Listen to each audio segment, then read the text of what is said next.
Hello. Okay. Hello. This is Understanding Elon Musk, and I looked at the presentation of Elon Musk for XAI, and it was a lot of people that are hired or they want to start to work at XAI. They introduced themselves and what they were doing, and uh, all interesting, I must say. Some cold water because it is very, very warm here. So they introduce themselves, what they are doing. At some worked at DeepMind, some at Google, and some at yeah, all kinds of other places. And they want to follow the idea of Elon Musk. Elon Musk has the goal of his vision is what is it? Finding the answer of the universe. Now the answer is already there, 42. Yeah, that is the big joke. So the question is only why, and that I think already he made a mistake with uh, looking at this answer. Uh, there is a Dutch professor and some other professors that is studying the brains of the human, and they ask not the question what it can do or how it does it or whatever, but what is the how you call it, the the meaning, what is the use, what is the brain? Huh? And that I think is something I already knew, and that's what I think AI is. It is a prediction machine. You must think for a living organism, what will be the most advantage to survive or to cope with difficult situations? Is it that it can remember everything or it has a specific advantage of something? Yeah, and what is this advantage? So you can do all kinds of study about this. But I think if it can predict the future very well, so it comes in a situation that must make it an decision, and it can see if it goes this way or this way, what the future will bring, and what's the best solution or what is the best choice it has to make that would impact the being's future. That would be something that will be advantage above other animals. And I also think that is what the brain is. The brain is trying to make things easier. Yeah, that's of course your brain controls your body and does all kinds of things. But the main thing, what I think is the advantage of the brain, if you compare it with other animals, also other animals has this ook, is the prediction of the nearby future and maybe also the longer term future. You can also see sometimes if you look at humans and specific moments of specific places, some people make uh, not no plans for the far future, but only think at the immediate future. I Yeah, I don't know. What I always heard is Africa people always look at the nearby future for a few days. What because some people says because the way they live, consequences you can die tomorrow. They don't know what tomorrow brings or today. So if you give them an amount of money, for example, for a salary you pay already, they will first spend the money before they rework because you can earn a lot of money, but if you cannot spend it, that is not then it is for nothing that you make this money. So they really think logical. They say we earn money, we spend it, we run out of money, and we work again. We get money and we spend it again until we don't have money. If you pay them more and more and more, they will work less and less and less. So if you look at the northern countries where there the survival of the people is that you have to save things like the nuts for an what is it? Some animals make like the nuts and they accumulate them because they have to survive the winter, because in the winter there are no nuts, so there's no food, so they store their food for the winter. So they have to plan the whole year what they if they want to survive.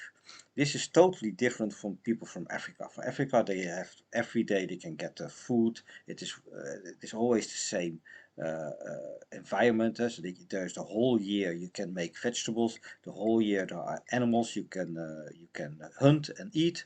So there is no need for planning the whole year. And if you look at for in Finland, or you go to Sweden, there they have to really think, okay, we now have to accumulate a lot of food, and we have to store it so that in the winter when there is no food, we can eat that. So this is a totally different approach of living, and they're also different of intelligence, I think. So that is maybe also the reason why maybe the intelligence levels of place, how you use your brain at which place has a special effect on the human beings. It doesn't mean that for people in Africa that have a very easy life, that is always everything is in abundance there. If it are they more less intelligence than people that are living in harsh conditions. So you can think, of course, that is the reason, because you can invest. If you have like a land of plenty, you get your food for free. You don't have to think. You don't have to do anything. It all comes only almost without any work. You can survive. Now those people will not develop. They don't have the either. Why must we make more food, or why must we make more develop stuff? Because I have to do nothing, and I get my food, and I survive to this day. And the next day I will get it again, and I don't have to worry at all, because it's always like this. The last 10 years that I lived, I always had the food, so no worries. And these people will not develop. On the other hand, if you can imagine that you are in a country where you have like hard winters, less hard winters, and very hard winters, or your crop fail, and then you have to really have problems. These people want to ensure that, okay, if our crop fail, we have to, if this happens, we have to have some way of surviving that. Maybe some trade, or we go to the south to get their food, and or maybe that's also why they're more aggressive. They conquer. They have, if they have to survive, they have to get food from other tribes that have food.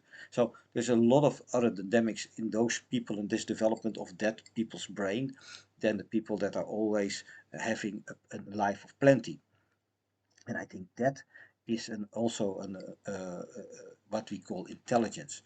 So you can, of course, say very simple, the intelligence of a dog or a cat, or that, but also these animals live in different circumstances, and you can also see the difference of intelligence at those animals because of the circumstances where they live. And this is also meaning for humans. And you see always that uh, people that are accomplish a lot, they didn't have an easy life when they were young. They had to work, there were things they had to survive, or they had to overcome. And because of this diligence that they could overcome those problems, they can also later overcome other problems, and they can get more successful. So this is something that the brain is preset. So uh, maybe if you make an artificial machine, what's a machine, digital super intelligence, if you listen to Elon Musk, he doesn't talk about AI, artificial intelligence, he talks about a digital super intelligence, because what I already said, it is a machine intelligence. It is artificial intelligence has nothing to do with intelligence. But what is artificial about intelligence? If in the future these AIs are more intelligent than humans, then you would say, what is the real intelligence? We are the artificial, or is the artificial intelligence the most intelligent one? So this is, we have to get rid of this AI. Machine super intelligence is a better word for what we are describing with this, what we are building. So what he is doing, he is thinking of building it from the bottom up. He also tells that there were some problems with Twitter, that people were scraping the data from Twitter, and that it was almost it was a hit on the performance of Twitter, because it pulled down the whole performance. And they already, I think, some people were thinking that Elon Musk would use Twitter as a source of intelligence, and that he would block it. So they thought, okay, before he blocks it, let's get all those talks, conversations from Twitter, and they almost crashed the whole infrastructure, because they pulled out all the messages from Twitter. Now he stopped it, and probably they scan for people that are doing it, and they block those IPs. That is something logical. I think other companies also will do this, and of course he will use it for himself, this data. Again, what we saw with Tesla cars, data accumulation is the most important thing for machine learning, because the more data you have, the better you can train your model. The better you can train your model, the better it can generate itself information, and it can train itself. Then it becomes easier and easier. Also, he said that the big breakthrough for AI will not be in the beginning. It will of course need this a big amount of data, but then the the machine has to generate its own data, its own conversation. It conversates with itself, and those conversations it will use to train itself, or train another machine, a future machine. This is what we all see with now with machine learning projects as Midjourney and also AI, other AI systems. They make their own training system, and also some other models they use. For example, OpenAI 3.5 or 4. They generate an 50,000 or 500,000 questions with answers, and they use that set of data as a training set for the new model. So they use an AI to generate data for a new AI. And this is of course, if you can make a very good system that can create very good practicing data sets and unlimited an amount, you can create your super model for this. So this will be of course an, let me show, close a little bit the door. So this will be the future of training. What so the same way as OpenAI did what they did with the chess. In the beginning, they had a machine that was trained of all the chess games of the big masters. So they looked at all the there are like books written about chess games, so they scanned in all the books, all the movements of all the games that were played, the top 1,000 or the top 100,000 games of chess. Then they probably got some information from other chess games that were online, dumped that in this supercomputer, and then it let it play games, and then it looked at the specific positions.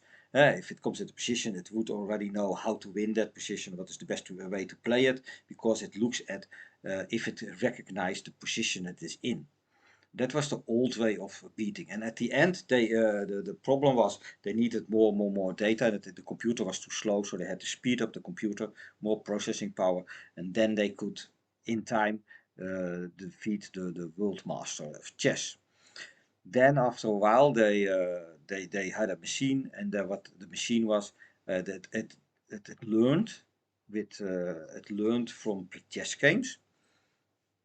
So it used people to learn, or it learned not, it didn't remember the sets, and it used that, but it tried to learn like we now do now with machine learning, and that also took a long time, and that was also capable to almost 99% win from grandmasters chess players. Then the last step what they did was that it just learned it on that model. They built another model, and that learned the chess by itself, just the rules, and then it let it play against itself. So without training data, it trained itself. It just played against itself. If it failed, it failed. No, until it started to lift off, and it became really interesting games. And then it create, and start playing. It went crazy speed, amount of games it played, and then it became 100 times better than the previous version. And now there is no way that you can win ever from a computer chess game. And this is the same thing, because the amount of possible positions of a chess game is limited, but it is very big. That's why they started first with this idea to remember all the chess games. But with Go, the game Go, this was not possible, and because they found with chess the last way that it could play it against itself. You can imagine it learned itself. So they also thought, now if we use this computer, it can be this method. We can also use it for Go, and maybe it will be as good as a Go player. Now, to the astonishment, it became so good that it started to play in a way no human have ever seen, and it had sets that nobody ever would expect. They cannot even explain what it is doing, but it is winning, and it is winning always. So again, they built something, and now they don't know exactly what it is doing and how it is playing, but for sure you cannot win from it. Now, is this intelligence or is this a trick? Now, this is probably intelligence because it learns by itself, but it learns not in the way a human learns. So it is, then you can also not call it artificial intelligence, because it has artificial intelligence would say that we make something that is human-like, brain-like, and that use that method to compare it to the intelligence of a human and a machine. But these machines are learning things that are not compared with anything how a human brain works or how a learning method works of a human. To compare this, uh, if you learn to drive a car or a bike, you don't go and try to learn to ride a bike as a car does. A car will learn a bike, learn to ride a bike or learn to ride a car by driving for thousands of hours and making hundreds of millions of mistakes and stupidly just fail, and it will go like a crazy amount, a long time if people would copy what a machine is doing. At the end, you will kill probably all the people on the road, and there's nothing left anymore. And then you're maybe able to drive. Now, this is not what a human does. A human reads the laws, understand how to behave, recognize his position in the street, and can drive almost immediately. If you look really how long it takes for human to drive, some people I did it. I could really drive in a week or 2 weeks. I could drive a car, and I became of course better over the years and the months. But in reality, uh, it took me only a few weeks to learn to drive a car.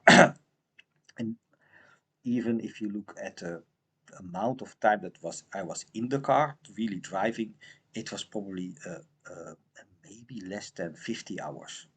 So training a human our brain 50 hours in a new skill is enough to drive a car.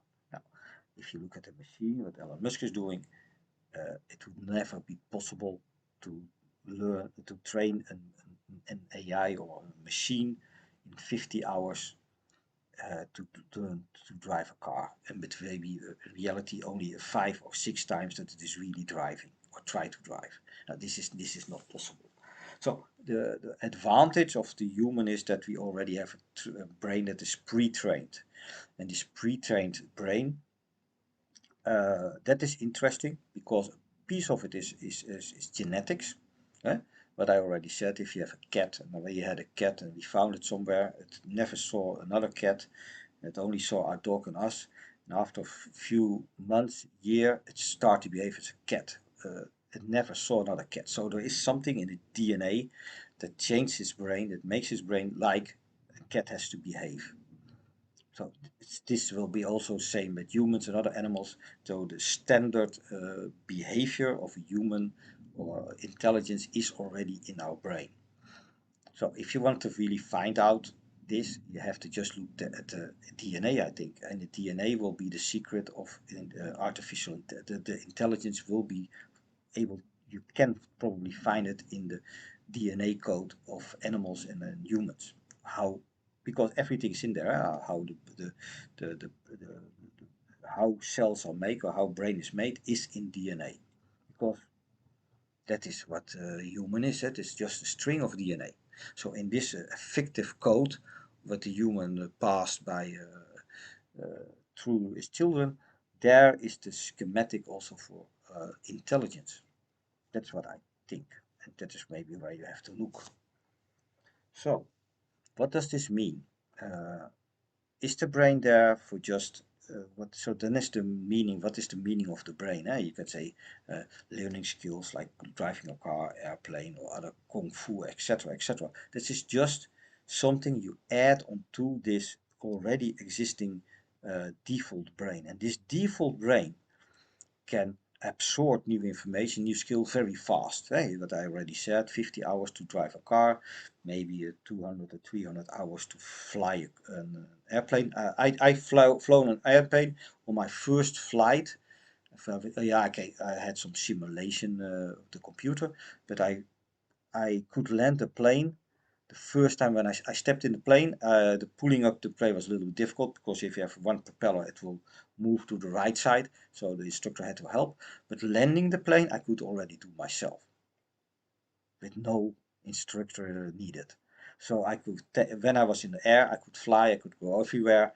I could use the steer rudder. I know a little bit about how it worked. They explained it, but I already knew it. So I could fly the Cessna by myself. Landing it, taking off was difficult because I never knew that it was pulling on one side when you take off. But landing was easy. You low rotation and you slide it down on the airfield. It is not a problem. So I was amazed that it was so easy. If you in reality, it is easy to fly. Yeah, they say even if you have two propellers, it is even easier because then you take off, your plane will not bank to one side. And that is also the reason when in the First World War, the Second World War, so many pilots died. They died because they wanted to take off and because the plane was always pulling to one side, and there was no. Yeah, that was the reason. I experienced it, so I can say yes, that is true. Um, but there are other things like computer, how fast I can pick up a computer language, how fast I can pick some computer skills because I do with computers very fast. A few hours, just read one book and I can already program in Microsoft Office code. I can switch easily to very complex software if you already know other software. So you can build up on your experience. So this is pre-trained brain is easier to pick up other stuff. So, but how does we start with this pre-trained brain and what is it really? And that is what I wanted to say, and what is also what some people say. It is about predicting the future. Just imagine if you drive a car and you can predict, and your goal is not really reacting directly on the traffic, but predicting the future. So a friend also said to me, if you drive a car, you let the car drive itself. Not something you mean, no, you just let it go in one, you push your foot on the gas and you don't touch anything, it goes straight ahead. So there are people that really wants to steer to the left, to the right, or straight ahead, and they are controlling it continuously. This is a way of driving. But there's another way of driving that says you just correct it. So if you go straight ahead, you don't do anything. You just relax and you let the car go. You put in your foot on the gas and let it drive. And after you come to a corner, you just, okay, you correct it for the corner and that's it. And then when this corner is passed and you let it go again straight ahead, if it goes straight ahead, or you have to sometimes keep your hand because sometimes your car has a lining problem and it wants to go to left or right, so you put your hand on the steering and you avoid this sliding to the left side or the right side of the road. Then you control it a little bit and you just interact when something changes. So you see a change or some light or stop light, you act. That's a way to do, but you can also think you drive a car and you really focus and you concentrate on the gas and everything. So one thing is you respond on you respond on the outside information you get, and the other way is that you are really in control and you do everything. You know, listen to the engine and how fast it is. So this is two ways of driving. Sometimes when I drive I have a camping car and I'm sometimes very relaxed and I know the road very well. I just let the car drive itself and I correct it. I just hang on the car steering wheel and let it go. But sometimes if it is like a new place, I was on an island, very narrow streets, and you couldn't see around the corner because the houses were very built close to corners, so you have to be really reacting. So then at that moment, I was not let the car drive it go, but I was uh, really focused on how the car was, how fast it was, and I was more concentrated on the road, but also how the car was reacting. It's a total different way of driving. And sometimes I switch if I'm in the mountains in Japan. I drive differently than I drive on a country road, or I drive at the coast, at the highway at Tokyo, in Tokyo or in the Tokyo city. You drive different ways, so you switch different levels of how you drive the car. So you adjust yourself. And this is also very interesting. You don't see this in FSD.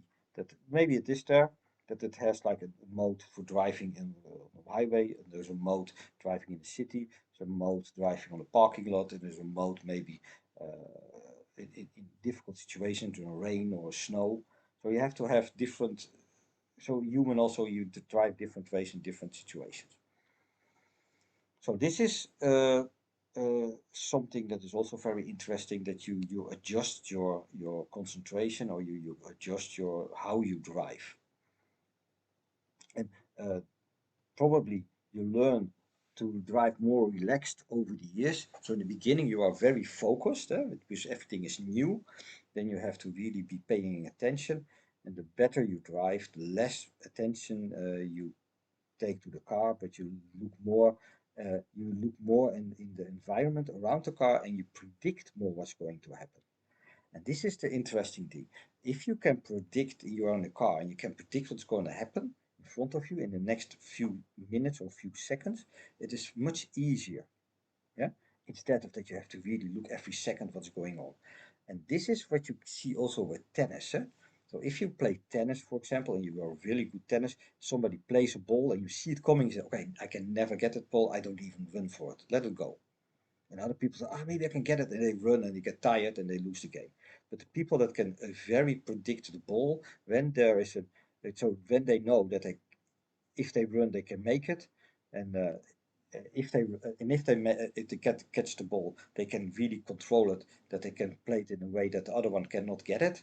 So if it is, I call it, the ball is returnable in a way that is profitable, then they run and they else they let it go and they try the next ball to do this. So the way you play a professional, really good tennis player knows on which ball it has to use energy or more energy to invest in it in a return to make an advantage, and which ball, if he would run behind it, he will already know, okay, he can spend a lot of time, but if you just return it, the player can play it in a way that he cannot even, again, has to run crazy, but then he will not make it. And so then the whole interaction for that ball is already decided that he will not make it, so that the energy that he invests in this game is wasted.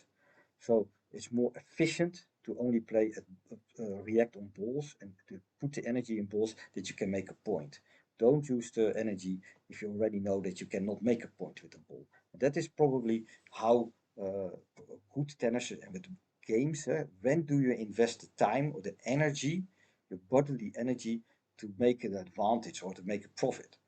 If it is not profitable, or you will not win that point, or it will not lead to the success, it's better to let it go and wait for the next ball or the next opportunity. And this has to do with prediction. So if you can predict easily when to invest energy or when not to invest energy, that is the advantage of a human, or this is the advantage of people.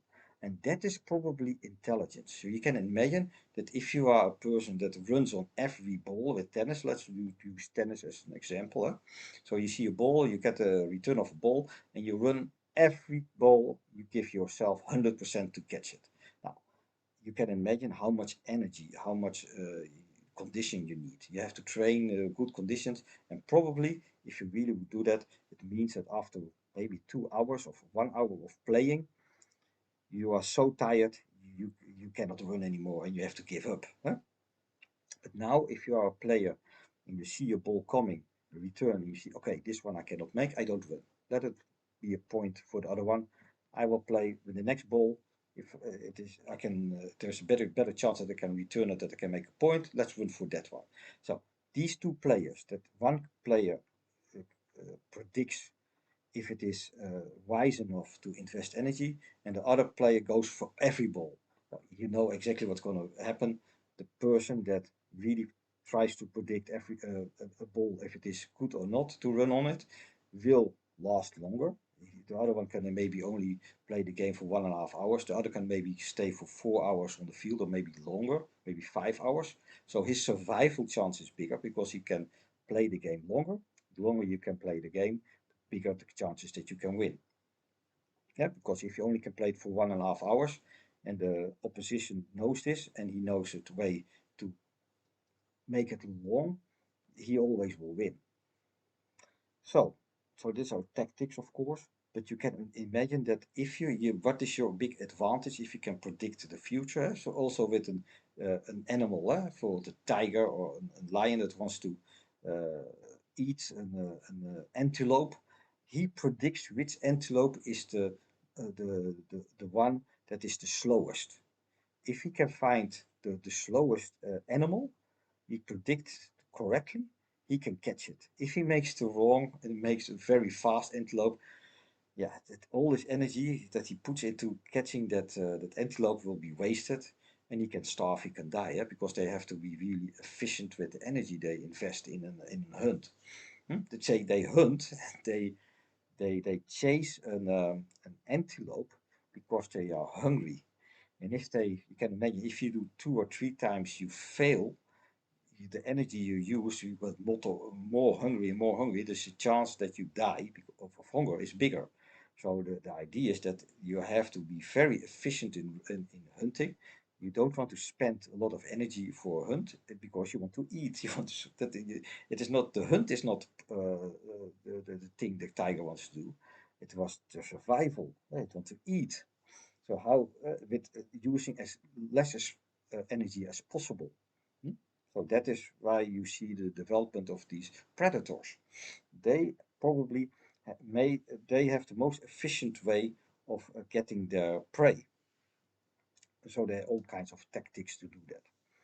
So, and that is how the brain developed, I think, for humans. So this is also, I think that for all animals, even for eagles that prey, that looks for something that is walking a kilometer under them, or a lion, or a tiger, or a wolf, or for humans, or whatever, they use prediction to predict what's going to happen.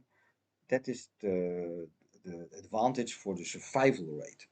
And that is then also the who can predict better than somebody else has the better survival rate and is more successful as an animal. And I think humans, look at this, the chess games we playing, all the games we play, it is all about prediction. Can you predict the board of a chessboard better than your opponent? Then you will win. It is with checkers, with all kinds of games. If you can predict better than the other one, then you will be more successful. And this is, if you look at all the games and all what you are learning on school, it's all about how good can you predict. Can you predict the answer of a question better and faster than somebody else? That is what the human brain is about. So it is about prediction. It is a time machine or the prediction machine. And I think if you look at the AIs we are building, these machine intelligence has nothing to do with prediction.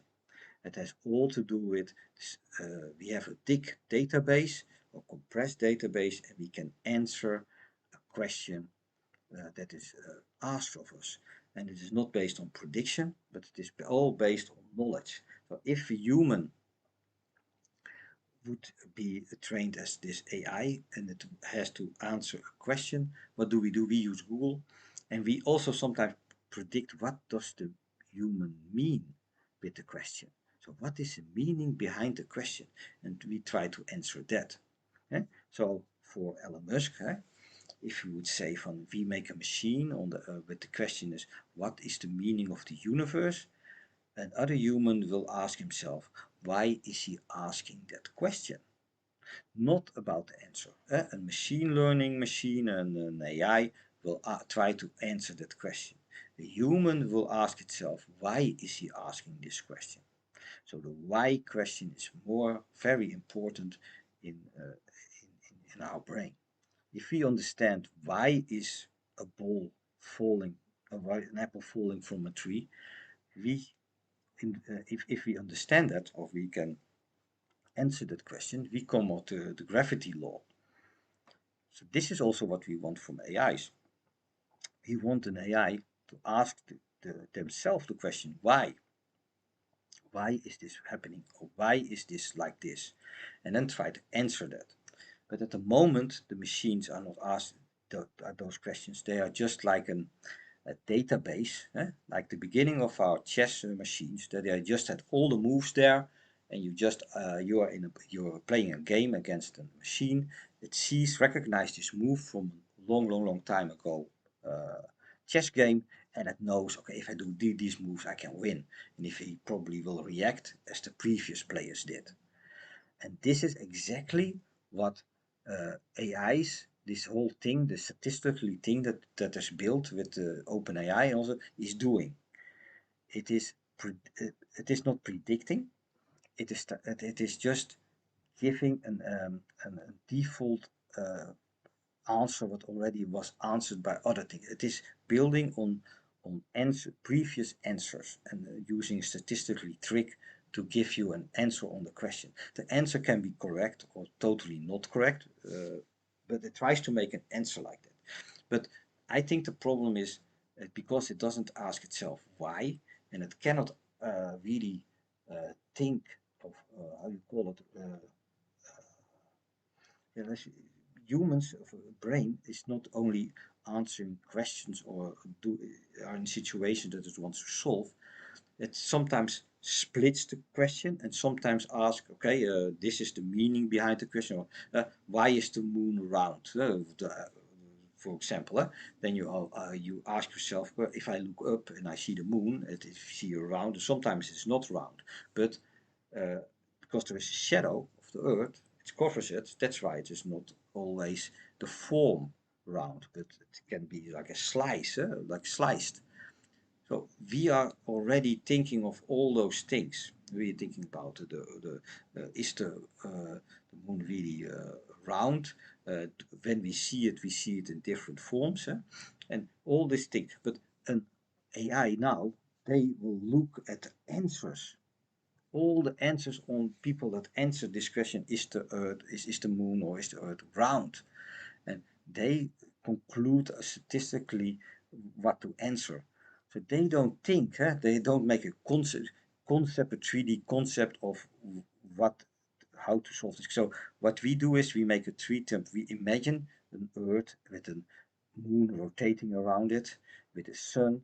So we make this whole situation, we first build it in our mind, and then we try to answer the question: is the moon, or what it is? So we make a visualization, in this case in 3D, a visualization of a situation, and then we try to answer logical the question that is asked. This is not how these machines work. But this is how they probably have to work, and that is also what Elon Musk said. We need a 3D real world machine, and uh, that is what he's doing with FSD. He is not making predict pictures. What is the next picture? We have a picture, and what is the next picture? Now, what he does is he makes a 3D, with all those pictures, he makes a 3D world, and then he looks at those objects in those 3D worlds, and then he thinks, how will they move in this 3D world? And that's totally different from predicting in the next picture. Yeah? So he really sees already a 3D world. He knows that the world is three-dimensional and that he has to make a picture. What we see is a slice of what the 3D world, the representation of the 3D world. And so this is already, he's on the right track with this. So physical things, what he wants to solve with his AI, he has to make a 3D representation of the problem. So reconstruct the problem in 3D, then he can answer the question with physics with it. So this physics, how to answer this with physics, and Wolfram, is there something for it? But this is something I don't see yet. So that is something they still have to work from. So okay, you can make a 3D from a 2D thing, of a 3D thing. We make a 3D world, and then you need to have the physics laws, or you need some laws that you can predict how those elements will work. So probably you need the unifying law or something. You need to build in all the laws that we know to simulate this 3D world. So maybe like what we have with Angry Birds. You have a nice Angry Bird engine for the game. The gravity is in there and bouncing and breaking of parts. Now maybe you have to build that in an artificial in a machine learning thing. That if a planet collides with another planet, you splash it in 1,000 pieces, and what is the impact for? So this all this mathematically stuff you need. It has to run simulations of planets colliding and etc., and then it can make an answer of this. And this is something that this machine has to do. You can also imagine that if you make a machine that can make this physical stuff, can it also write a story about a dog walking in the park? It looks now very far away that you make a simulator of planet simulator, then and then you compare that with something with a dog walking in a park. So both of course, is 3D because everything we experience, the human, is 3D. But it doesn't mean that everything is 3D. Yeah? You can imagine that the mathematical world, so if you calculate some things, or you that it is only 2D, it's only numbers, or it is only in a specific plane. So these things, this is very complex. So then this is something that he has to really, with a team of mathematically or professors, has to decide how do we do this. And I think he has to really look at how the brain works, because we as humans are very easy to switch. We can switch to like this mathematical form that we make a model of it and try to. So if we have a problem that the model is needed for climate change or weather prediction or some simulation of how far a rocket rocket technology, we make models in our mind and we make an image in our mind or a representation, 3D representation. We use formulas and we think, okay, so it can move, and again we predict how it can move, and then we can answer the question. And sometimes there is a story and we have to guess what is the outcome of a joke, what is the punchline. These are totally different things. It has nothing to do with 3D modeling. But we can switch between those things. And are they in reality only one thing? Is it a one intelligence, or does the human have like multiple intelligence incorporated in one brain? So these questions, these how people really think, or an animal really think, that is the first step you have to research. And I think nobody until now nobody does this. They only predict with OpenAI what can be the next word in a sentence. That is the statistically. So you see the difference between predicting the next word in a sentence than understanding a 3D model of the world, or building a 3D model out of nothing because you needed to prove something. But this whole activity, for step one, okay, this has to do with modeling of this. Build a model of the solar system. Step two, let it calculate all the rotations. Do this and this experiment. So all those steps, what the normal mind does, there is no at the moment no AI system that can do that. Yeah, they think they build on the information that's already there. What they do is they use the trick of we have a database where every question is already asked and you just have to find the answer. And if there is a question that is never asked, we can sometimes we have the luck that we can guess it correctly, or we can statistically give an answer that is in the right ballpark. But if it is a question ask in a specific way that it is not in the database, it will hallucination, that will give some strange answer. Pigs can fly or something. And that is the problem. A human will not do that. We will ask again, do you really mean this? Or better description of the question so he can make something out of it, and he can ask why and how. And these machines don't ask those questions. They just look at the data set, 7 gig or 70 gig compressed, and try to find an answer in that data set. Or if they're connected to the internet, they try to do that with the internet. And that is not how a human works. We in the old days could solve a lot of things without the internet or without asking 10,000 people for what they think. We could probably use some books with some formulas, and with the formulas and with some other statistically books, about geographically books, we can answer all those questions. So I think if you a computer could do that how we did it in the old days, you will have a big advantage. You will have one of the best AIs that are now out there. But they are now all blinded by this way the transformers and what they are doing now. And I think that is totally the wrong way. So what people sometimes think, Elon Musk also, they think, oh, maybe 5 years we are as good as, yeah, we can get this general AI. I don't think, I think we are nowhere. If you think it like this, if what I explained of those models and how we think, there's no system at all that works like this. The problem will be, he said also, the Turing test is already accomplished with these machines. The problem is with the machines that we now have, with this machine learning, is they are very good in uh, writing stories that already are answered. If you have an exam, those questions are already answered 1,000 times on the internet, or the answers are there.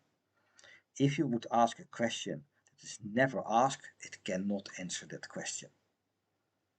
So if you would do a Turing test with this machine and you would ask things that is not in the data set or never asked, uh, they see sometimes that it can ask, there are some experiments that they see that it can, but if you're really smart, you ask really a good question, it cannot answer it.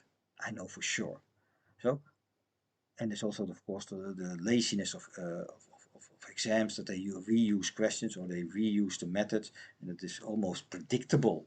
I remember when I was studying for Japanese, I did an exam in Japanese.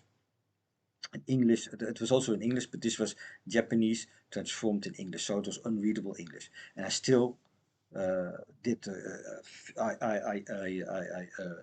I passed the exam because I didn't look at what the questions was, but I just look at how the questions were formulated and how it was formulated, or how the structure, how long the answer was. Sometimes you can see on the length of the answer. If there are 4 answers on a question, sometimes only on the length of the answer you can already see what is the correct one or what is not the correct one. So this has nothing to do with understanding the question. This has just to do with observing how questions were answered in the past and how the false answer. So if you study sometimes, if these multiple choice questions are used for exams, you just have to look at the size of the answers. Yeah?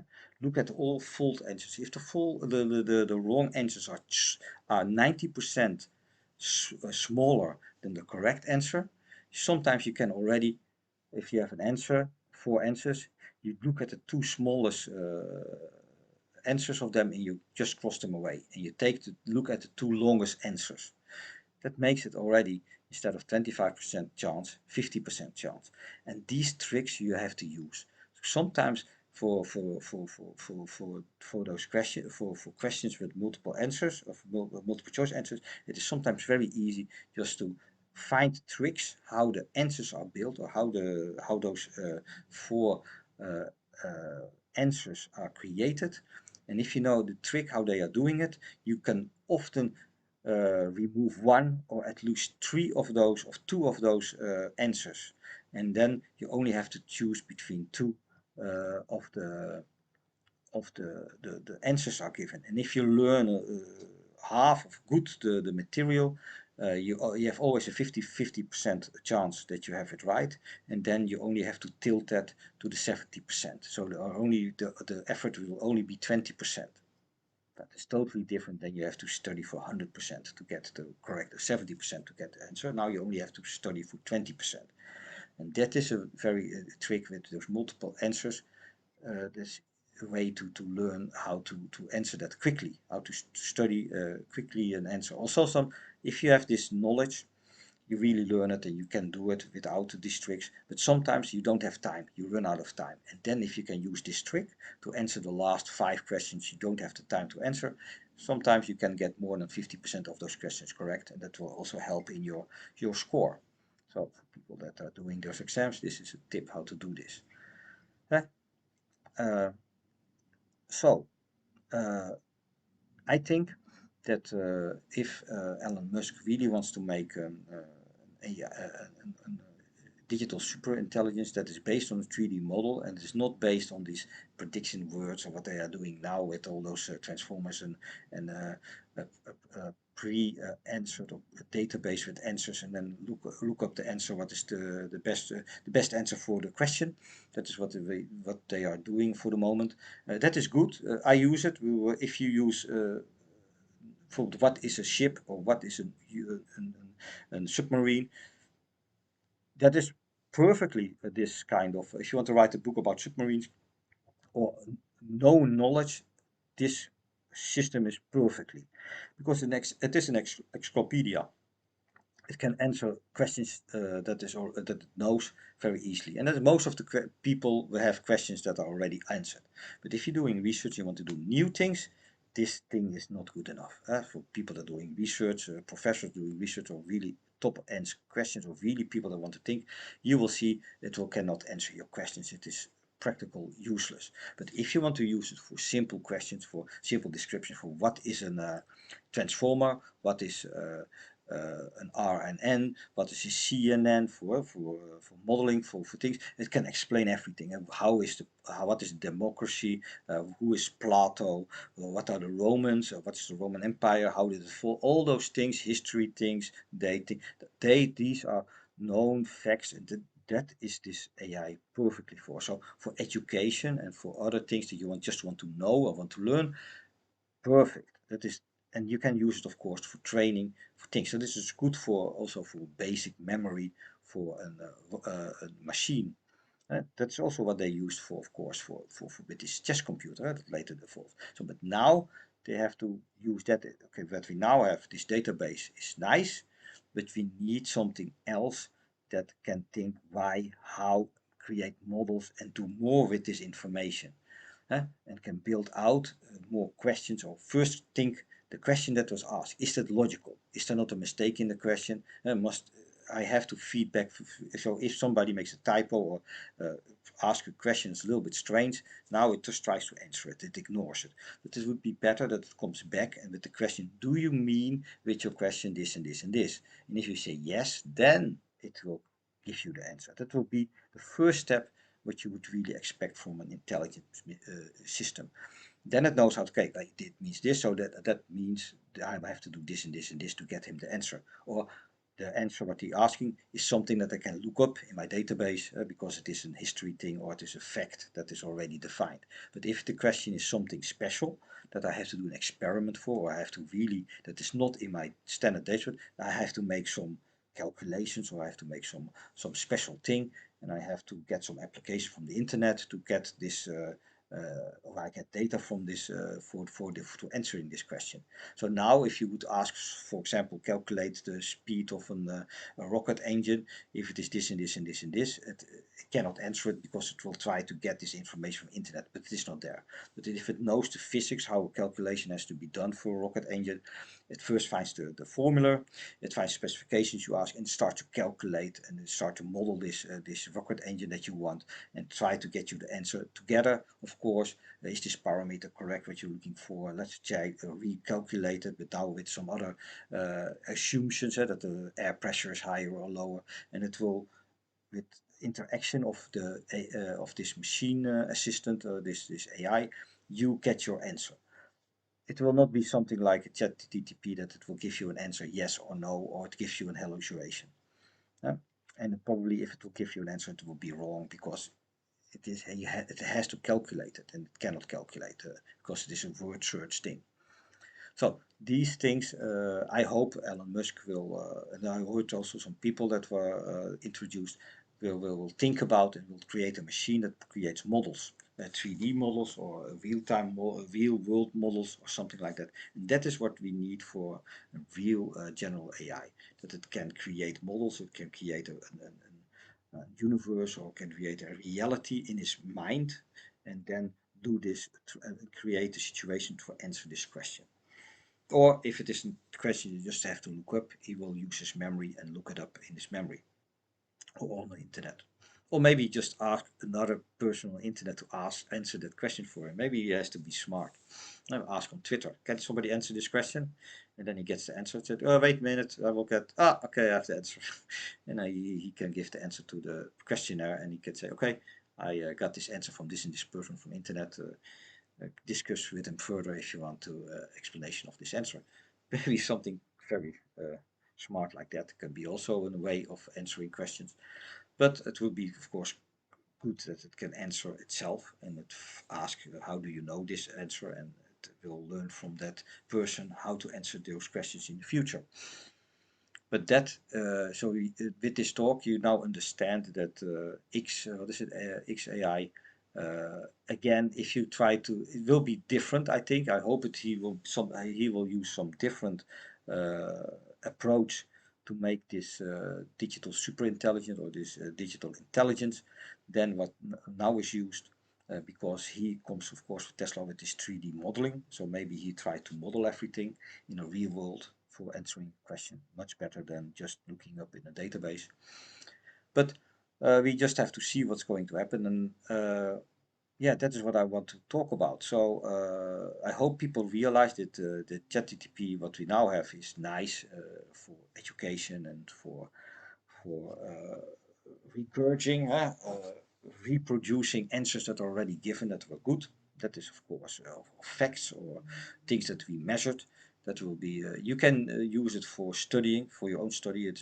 It will speed up if you want to write something about the moon or write about something strange, and it knows this data. You can easily extract a story or some information about this or subject you want from this AI.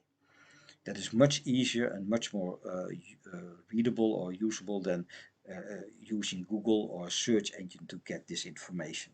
So that is probably the big step that this AI or this chatbot, the advantage for search engine will be. I think search engines in the future will be gone.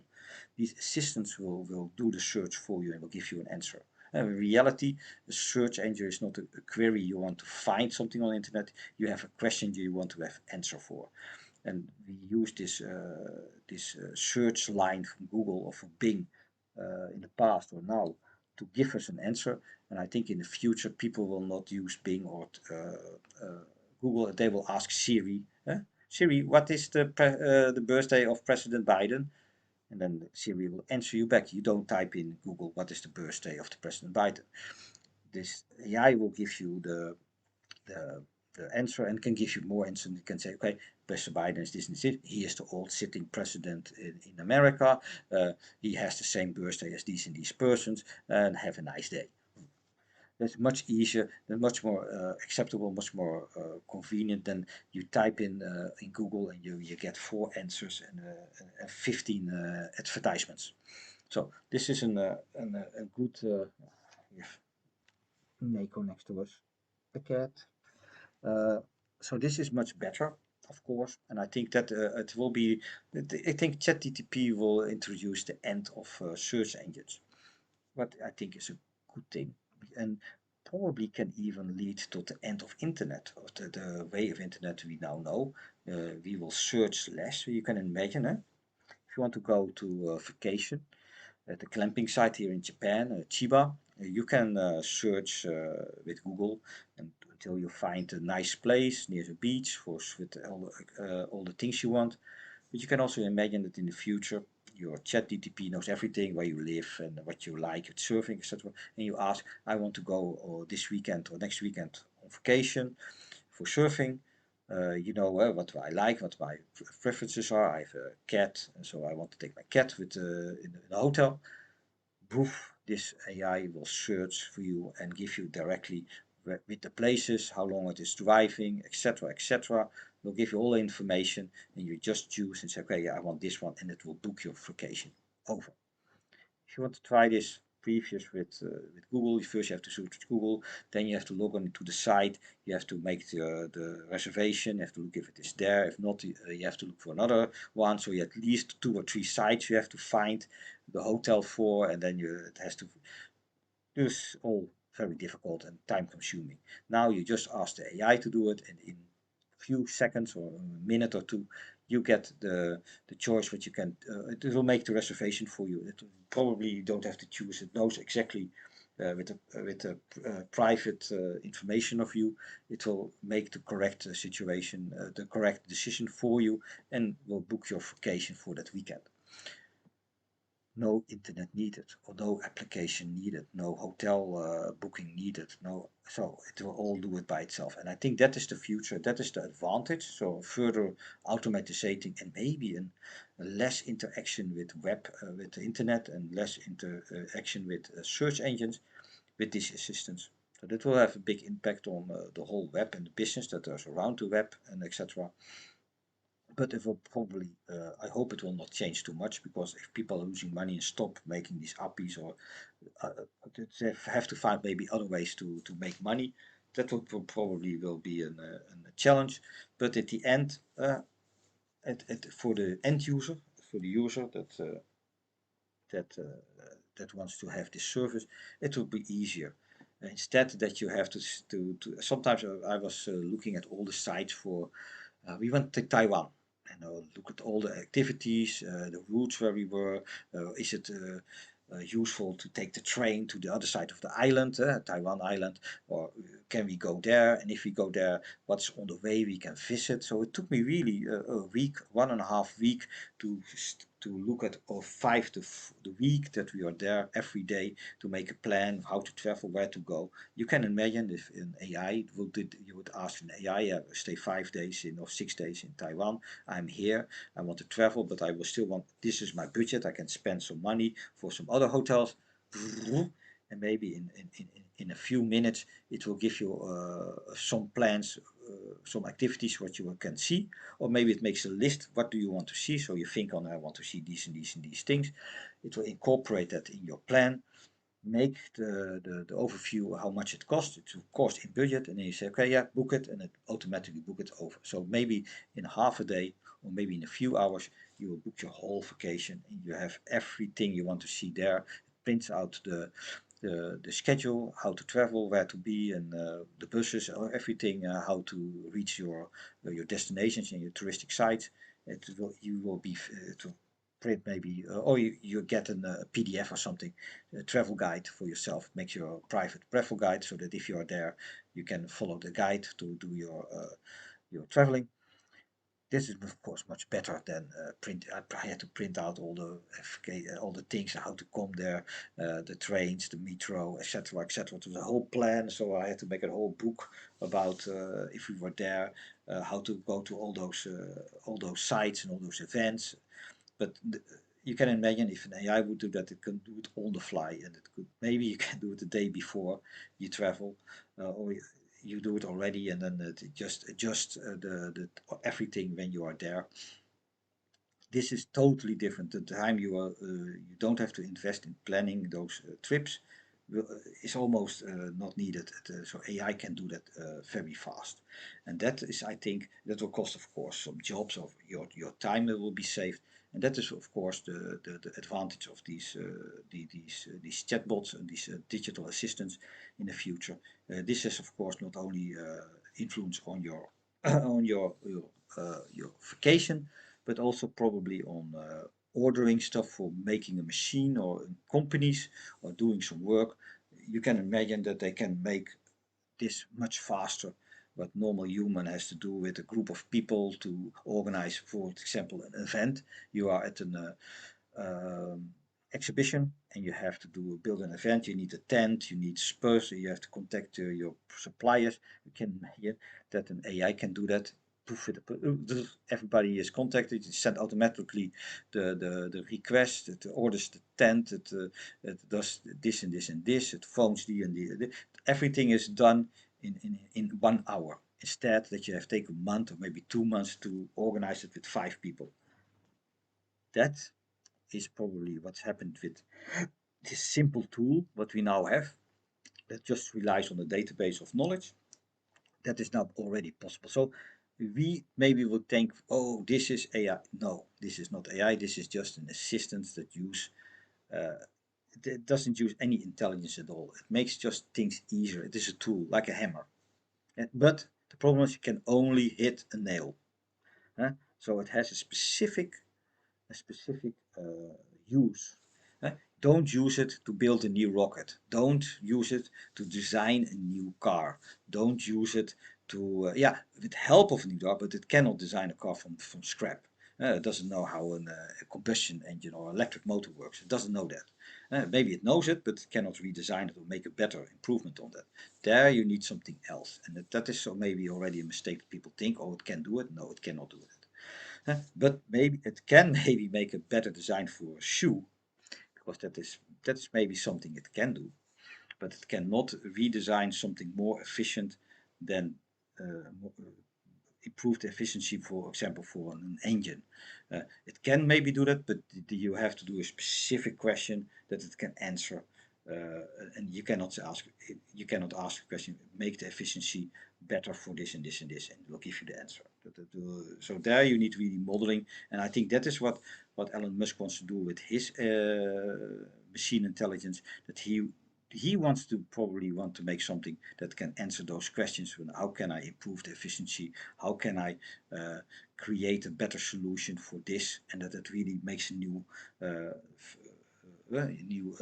simulation of it, and it tries to improve on the thing that is already there, and it tries to tweak it better, or it tries to find a new approach to solve a problem. And that will, I hope that is probably the idea of Elon Musk. And then if you can really make that, then it is much more than just an assistant. So that is where I want to end. So people think that AI will take over jobs. They are right, but it will make life much, much easier. That will lead to more productivity, so people can do with the time they normally spend on planning things. They can do more the work that an AI cannot do. Improve efficiency of stuff, or improve the design, or very more difficult things, or different things that an AI cannot do. We can spend more time. That would mean that the whole efficiency of humanity will improve.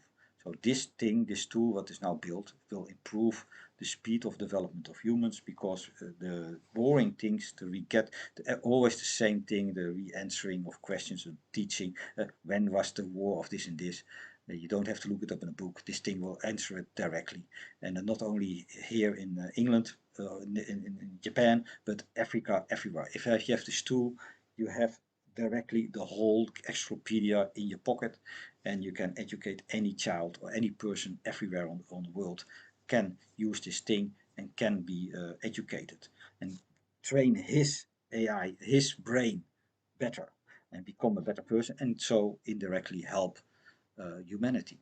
So that is the advantage of this ChatGTP. It is an advantage that to make humans better, so it improve humanity, and it is not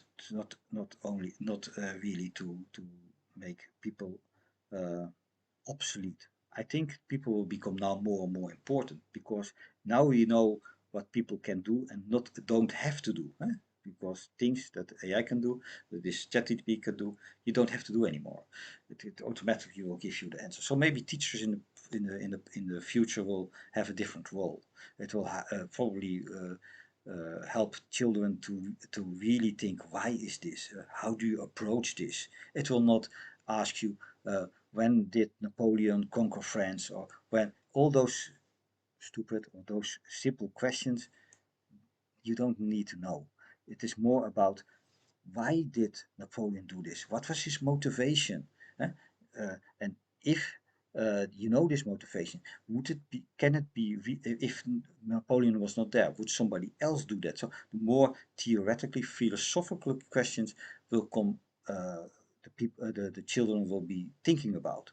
The more difficult questions, the more interesting questions. It will not know exactly what Napoleon did and how he did it, but it will be more like, why did he do it? And if he was not there, would it be another person who would do the same line, or would it be totally different? What would happen if Napoleon was not there, or something else totally different in history helped? So people will think more out of the box, I think, with these AIs. And I think it will be an improvement in humanity. So that's why I want to enter the positive note. Yeah, it will change all of the things, and I hope that now we have the three models. What is from Meta, from Google, and from Microsoft. Let's say that OpenAI is from Microsoft, so we have only the Microsoft AI, OpenAI. We have the BART from Google, and we have maybe IBM still on the background, and we have of course the first starter, that is Meta.